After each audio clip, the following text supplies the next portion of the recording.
you guys, this is Rachel Kirkland, the Modern Shaman, and thanks for being with me for another YouTube question and answer time of the week. If you're new to the channel, I always invite you to go over to my website and just check it out, see what I'm about, see what this community is about. The website is themodernshaman.net. If you like learning about this type of thing, the paranormal phenomenon, the spiritual community, and the non-physical interaction with energy work, then I would really encourage you to look on my teaching page on my workshop integration. It talks a lot about different modules that go step by step through everything pretty much non-physical and the interaction with the non-material world, how to harness that, how to feel like you have a sense of control, how to clear any sort of blockages through the chakras and activate their higher vibrational chakra centers and truly just harness the power of your psychic gifts. So there's a lot on my website, also just individual sessions. If you're looking for some individualized work, if you feel connected to me and resonate with my energy, I would encourage you to look on there. This is what I do full-time for a living, teaching and training, as well as sitting with people one-on-one for healing sessions and traditional seer and psychic work. That's all on the website, themodernshaman.net. Okay, so here's the question that was sent in by a viewer. He said, hey, I always think of you when I have a spiritual question about children. I have a 19-month-old and have been instructed from Spirit to do a lot of healing work to open up and be able to see and feel clearer. They've mentioned something about my son being able to open up upon age 2, like it's a special age for seeing spirit or something. Is there any truth to that? Is there a certain age when children open up to their psychic gifts? Can you think of any reason Spirit would put emphasis on his second birthday? Thank you. Okay, so this video will be kind of about psychic kids and the phenomenon. To be honest with you, and you know if you've watched any of my other videos, that I teach that we are all gifted and connected and have the accessibility to spirit because we are spiritual beings before we are material beings. It is our first and native way of communicating and connecting with all other forms of energy, manifest or unmanifest into form. So that being said, I all believe that we have the capabilities to develop these gifts. And children in particular, before they have fully materialized into their spirit, into their form, are very, very connected with the other side. And children that I've worked with autism, with any sort of kind of label on the spectrum, or having aspects of the mental mind turned off and more dominant in the other realms, a lot of these children are very highly gifted in their psychic connections. So I won't say like we're just talking about psychic children. We're really, honestly, talking about all children, all of humankind that are capable of these things.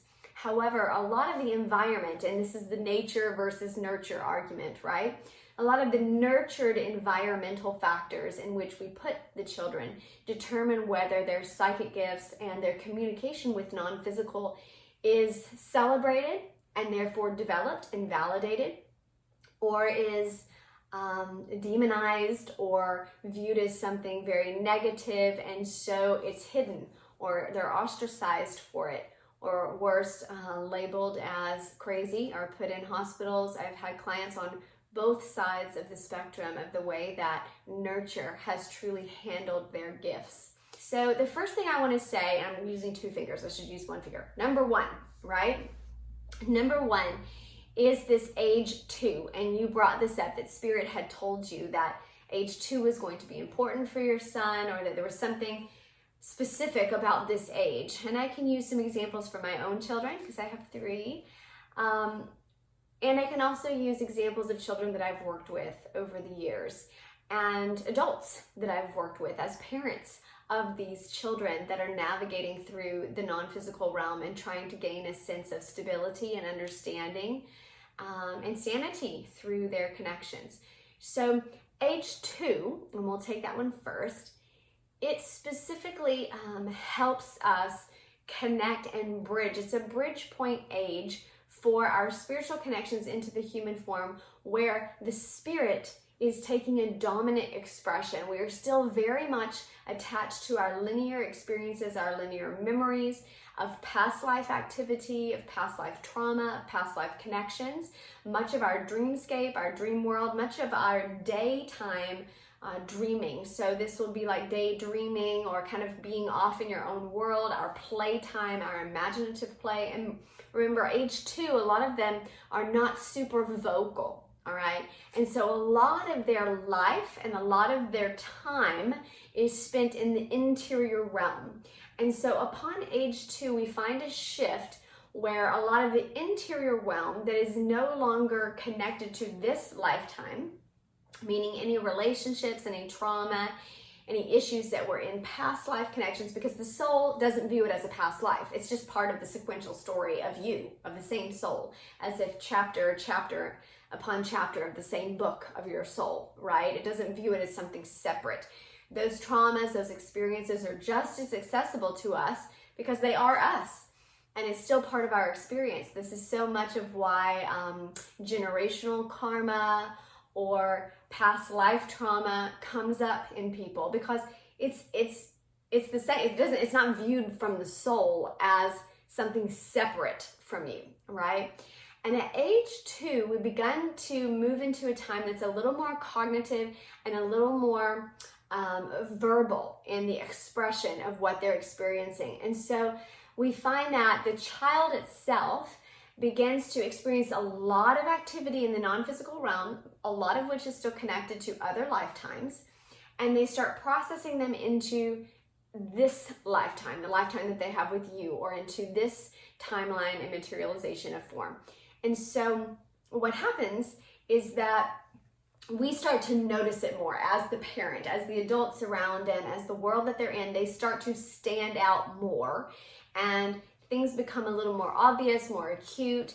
An example of this would be like night terrors, okay? My middle child used to have these because he had a particularly traumatic past life death right before this one, and it was still very active in his present timeline, in his body, in his emotional memory, in his muscular reaction to things. And so when his body would relax and go into deep sleep, usually this would be about 15 minutes after I would put him to bed, he would have these excruciating night terrors, scared me to death. He would scream. If I stayed in the room with him, I could help talk him through it. He was a little bit awake enough to speak about things, about the water, and he died on a ship, so about being drowned, and the water's coming in, and all of this sense of being stuck in the bottom and not being able to get out. So he would speak a little bit about it. He wasn't able to language full sentences completely, but he would express things. He would tell me about kind of what was scaring him,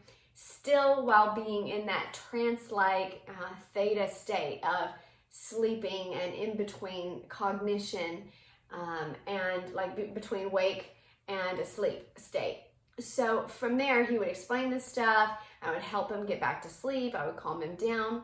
And then he would go back to sleep. And the next day, I would ask him about that night terror. Do you remember this? Do you remember telling me this? And he would have he would have no memory of it in the waking life, in his current life. So his dreamscape became this space where his timelines were trying to integrate. He was trying to lose a lot of the debris of that trauma. And a lot of times this comes up around age 2 or 3, where their cognition starts to take a little more solidified aspect. And so their spirit starts to kind of compress all the way through the mental mind, where a lot of the imagery may still be processing trauma from past lives or old relationships. It may be still processing imagery that they don't really know how it attaches to this current life, because it doesn't. And so it's a confusing time for the child, but also for the parent to be very conscientious and aware that a lot of what they're processing here emotionally and in terms of even the visual memory, they may be talking or doing a lot of imaginary play. That's the next phase that they go through that kind of blends over this one, where you'll notice that the spirit realm is a little bit more dominant than their physical realm. And really this brings us to kind of step 2 here that we'll talk about, this phase 2, I guess, in the childhood psychic development, which is pretty much age 3 to 5. And I'm being very general with these numbers, and we have to be, because so much of these indigo kids, crystal kids, rainbow kids that are coming in don't really fit any sort of categorization. It's very individualized, but I would generalize these age frames, these capsules of time, and then just pay attention to overall how quickly your child is moving through these archetype ages. So your child may move through these at a faster pace and be kind of in archetype 3 of progression of their psychic development and integration, faster than, I may give you a number, but they may progress through them even faster than the age time frame, okay? So the second phase, or archetype, is that from age 3 typically to age around 5. And this is where their integration with the non-physical becomes very precise. So their clairvoyant imagery is pretty precise. They literally see spirits. They literally see other imaginary friends. They begin to play and have imaginary play where they, a lot of times, are shape-shifting into other forms of themselves that they were in previous lifetimes. You'll notice that this is where little boys begin to take on, if they had a masculine incarnation before, they want to play guns. They want to play cops and robbers. The feminine energy starts showing up, and they want to play babies. There's a literal sense, and we notice as parents, like, wow, they really know how to play that role. Even if we were not a particularly, maternal, feminine, dominant presence in their life, they may literally take on that energy because they have played that role before. They know how to mother a child. They know how to take care of injuries. You'll a lot of times notice them becoming little nurses, or and it's not gender based, it's just past life based, these roles that they've played where their genetics are starting to solidify into the form that they've chosen this time, right? Now we know with our genetics a lot of that is created in the womb-like state, but this current study with epigenetics, the fact that our genetics, when it creates and binds itself to the proteins, you know me, I start to get scientific. They coil around, all of our genes coil around, and so some of them overlap and kind of become more dominant. They protrude, or they take a more dominant, they become more active, and some of them stay hidden, or they are unactivated with our DNA. And so this is known as the study of epigenetics, and how some of these genes are more dominant and more active than others. They've studied a lot of differences between twins, and with the same genetics, why they still seem to have certain active aspects in their DNA versus the other twin not having those genetic codes active within their experience.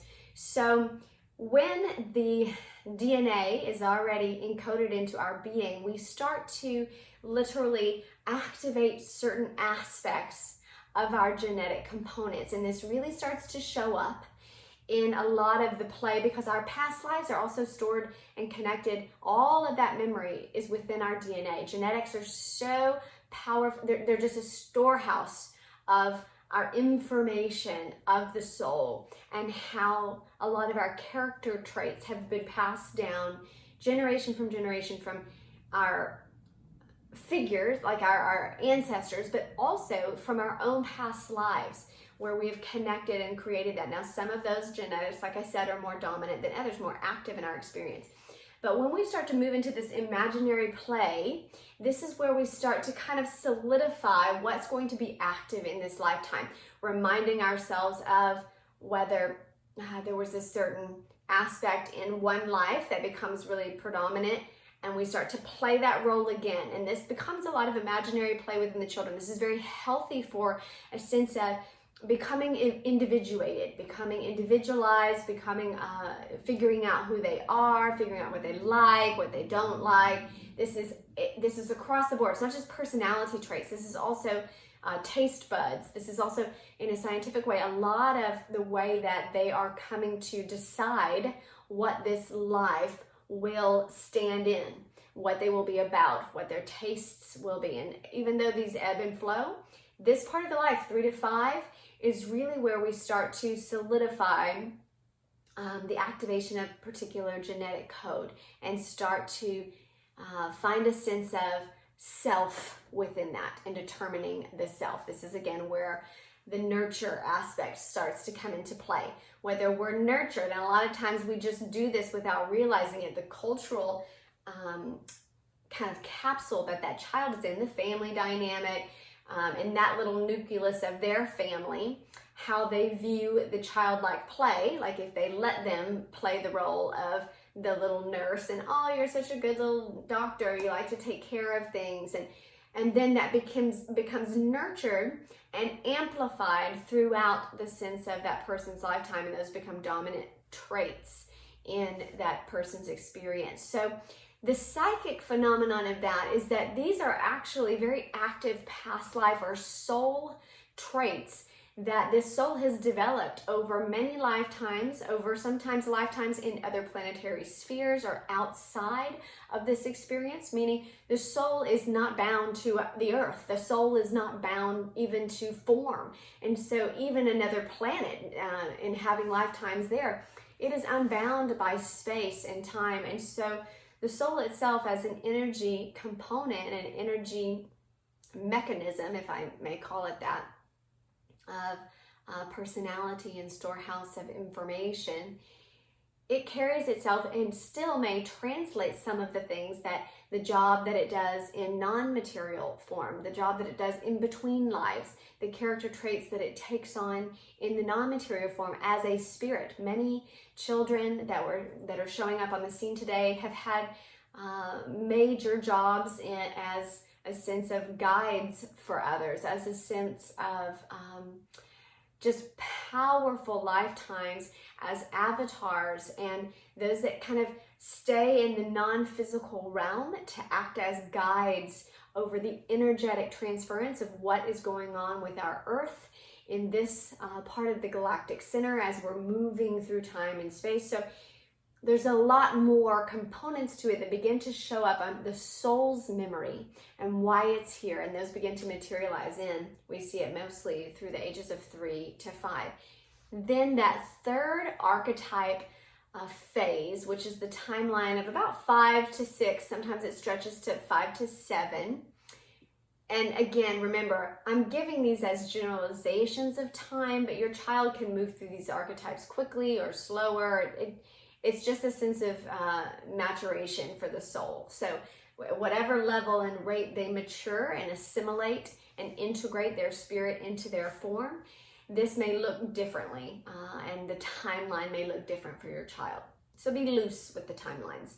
But the structure of the archetypes will kind of follow in that sequential order.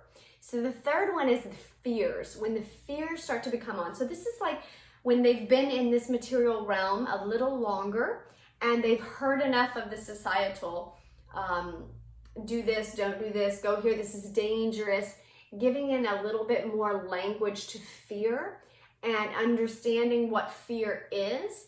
The child starts to translate a lot through fear and a lot of things that are unknown, because especially if they have a family that has had a lot of dominant fear energy or judgment energy, where you do this, you're bad, you do this, you're good, where everything is very polarized and not exploratory. If you grow up in certain areas of the planet, in the Amazon or somewhere that's very primal and very exploratory in the way that they let the children kind of roam and figure things out, and if they get bit by a fire ant or some sort of ant, then they learn through a sense of doing, then there's a little less of the fear component, of the mental component.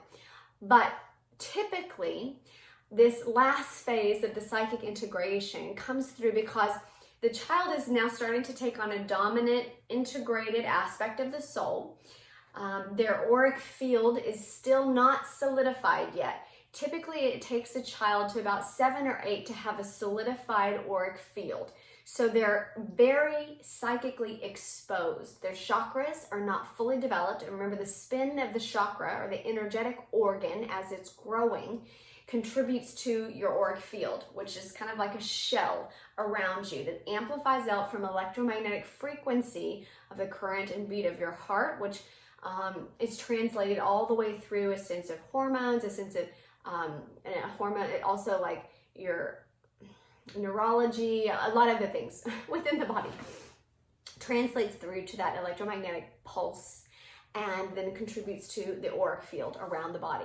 Now, those don't fully form by typically until a child is around 7 or 8, so they're very exposed here. And so when a child feels a sense of psychic interaction from the non-physical world, what they were open to when they were younger, in the first and second archetype phases of their spiritual and psychic development, they may have translated and had a conversation with the spirit. They may have had a very imaginary life with imaginary friends, and I'm going to talk to this spirit, and I just saw, Uncle Joe and Grandma Jean, and they have no problem with this. When they get a little bit older and they move through a little bit more of the cultural phenomenon that's been translated into their experience, and they've started to solidify into that belief system, it translates through in the fear. So this is where we start getting a lot of talk about monsters under the bed. I don't want to sleep with the light on, with the light off, afraid of the dark, afraid of things chasing them from behind, afraid of being anywhere alone. This is when they're still sensitive, highly sensitive to non-physical energy, and they're still experiencing the non-physical energy, the movements in their peripheral. They're seeing shadows at night, sometimes orbs. They're hearing the communication. They're hearing stirring of things between the realms. But instead of that childlike sense of joy, because the dominant connection is still in the other realms and not so much in the material experience here, it's the opposite. It begins to be more material, and so then they begin to fear what's on the other side. And so this is where a lot of psychic boundaries are needed. We need to explain to them a sense of how to stand in their own sovereign energy of power, how to tell spirits where they want them to go, when they can speak to them, when they cannot, how to turn it off if they're hearing a lot of the chatter in their own sense of clairaudience. All of these things. Same with connection with animals becomes really strong. Animals always feel very safe for children, typically. So a lot of highly clairsentient children, or those that feel emotional energy, feel and speak through the energy of beings, will feel very drawn towards animals because there's a safe component there versus feeling that energy in other humans or in other non-physical entities, because they'll feel right away if there's any sort of density or evil or darkness in someone. And when we've been brought up, nurtured in an environmental component that's told us that things are evil and bad, and we'll get, there's a lot of fear associated with the darkness instead of standing in your power. So this or the third archetype time period for the children is really starting to help them integrate into their own sovereign energy. The fact that they have free will, the fact that they can state when an entity can talk to them, when it cannot, the fact that they can create a sense of psychic boundaries, how to clear energetic debris, how to take your shoes off at the door, and we leave all of the energy that we brought in from school here in our shoes, being more conscientious and using the action of the mind to help stabilize the spiritual experience for them. So it's a big integration age of, helping them learn. It becomes like the traditional learning. They move into that phase of learning like an adult or like a human would learn, versus when they're 2 and 3, and when they're 3 to 5, these other archetype times when they're still kind of learning and processing like a spirit more than they are a human or a form. And so our interaction has to be more on their level versus them on our level. Sending you all blessings. We will be back here next week with another video. You guys send them in, so make sure that you go to my website. If you have a question, go to the contact form, fill it out, and just state on there, label it, that it's a question for YouTube, and I will answer your question here. Blessings. Bye, you guys.